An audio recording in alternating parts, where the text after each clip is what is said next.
நான் ஒரு மனிதனுக்கு அநியாயம் செய்தால் நாளை மறுமையில் அல்லாஹ்விடத்தில் விசாரிக்கப்படுவேன். நான் இந்த உலகத்தில் ஒரு மனிதனுக்கு அநியாயமாக திட்டி இருந்தால், ஏசி இருந்தால் நான் விசாரிக்கப்படுவேன். இந்த உலகத்தில் நன்மை செய்வதை அல்லாஹ் இலகுவாக ஆக்கி வைத்திருக்கிறான். ஆனால் ஒரே ஒரு கஷ்டமான வேலை இருக்கிறது, அந்த நன்மையை மௌத்து வரை பாதுகாப்பது. சுப்ஹானல்லாஹ், நன்மை, அல்ஹம்துலில்லாஹ், நன்மை அல்லாஹ் இலகுவாக ஆக்கி வச்சிருக்கிறான்.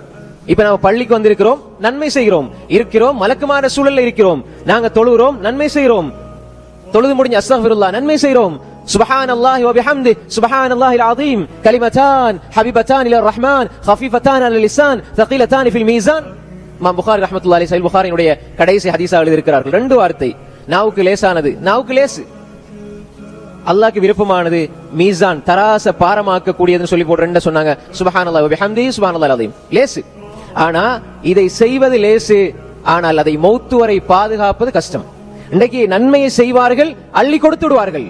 ஒரு மனிதனை பற்றி புறம் பேசுகிறான், அவதூறு சொல்லுகிறான், ஏசுகிறான், திட்டுகிறான், இல்லாத விடயங்களை பற்றி பேசுகிறான் என்றால் அந்த மனிதனுக்கு இவன் செய்த நன்மையை கொடுத்து கொண்டிருக்கிறான், இலவசமாக கொடுத்து கொண்டிருக்கிறான். அன்புக்குரிய சகோதரர்களே, எனவே நாம் நன்மை செய்வது எவ்வளவு முக்கியமோ அதுபோன்று அந்த நன்மையை மௌத்து வரை பாதுகாக்க வேண்டும்.